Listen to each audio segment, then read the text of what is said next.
guys. Honorable Blose, I dare not forget you. No, thanks, Chair.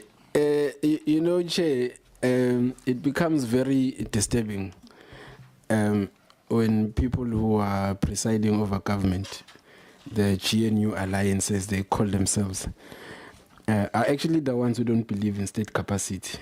So Honorable Neil May here was also lobbying me privately to say, no, private capital works better than the state. I'm like, no.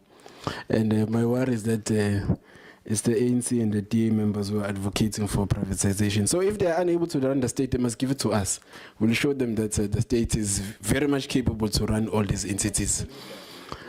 Now you must protect me again, Chair. Because we don't want to lose the decorum of this meeting. Maybe, Chair, let me just get into issues. You know, Chair, I'm very worried with the attitude of the minister in terms of these entities. So she says to us, the draft is misleading us in terms of how they are reporting. So RAF might be giving us an impression that... Order. Did I use the word misleading?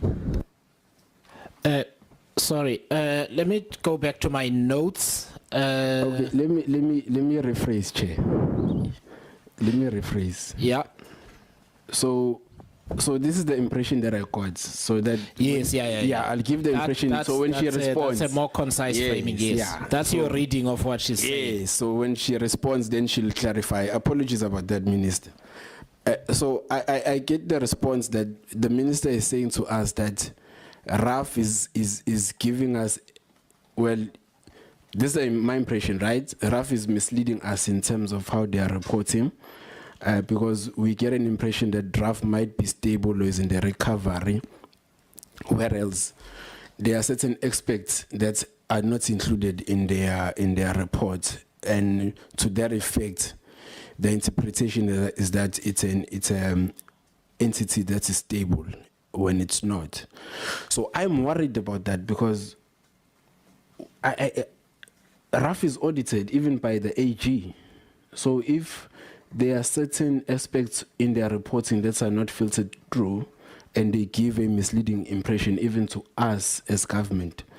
So I want the minister to speak into that, to say why does she have that view and why does she feel that RAF is giving us, is not giving us a true impression of what is happening in the entity. I want the minister to speak to that.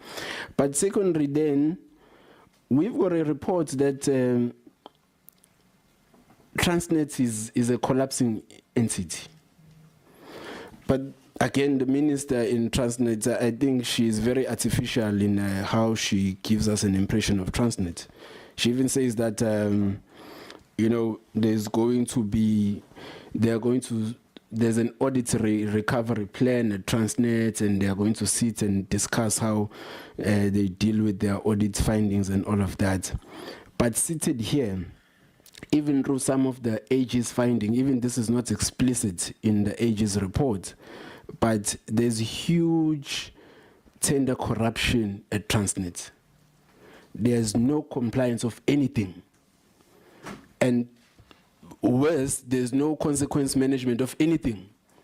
And this is what the AG tells us, that ACM processes non-compliance, there are companies that are being paid there, they tender at different amounts and then they end up paying something else. So this is where I'm saying the attitude of the minister worries me, because we've got an entity that is collapsing in Transnet. She gives us an impression that no, it's coming all right. And again, Transnet is just an entity that has came into our portfolio. So if she's not really sure what's going on there, she must tell us, but she must not give us an impression that things are on the recovery on Transnet when it's really, really, really bad. That's where it's really bad. And this is why they are looking at privatizing this entity, because it's self-sabotage. They've collapsed it deliberately.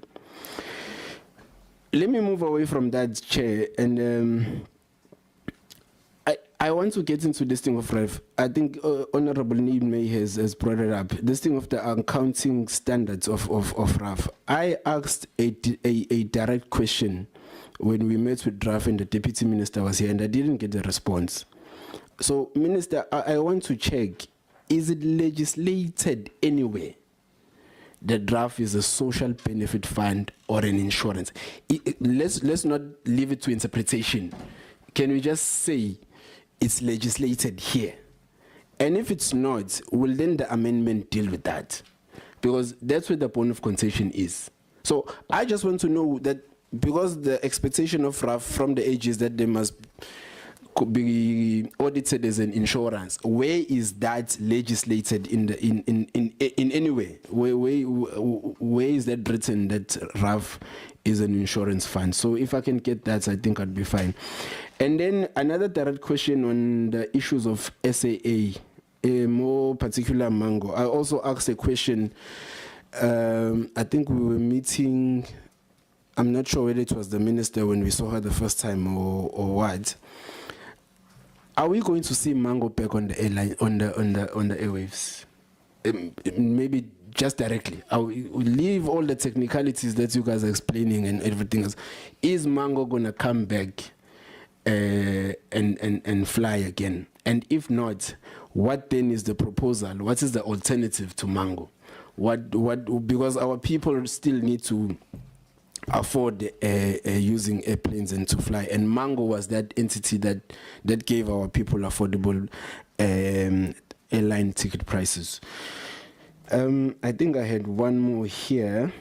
Again, it's back to Transnet. I mean, you are still sitting at an irregular expenditure of over R1 billion and all of that. So I think I've ventilated those issues. Yeah, no, I think, yeah, those were the issues, Chair. Thank you very much.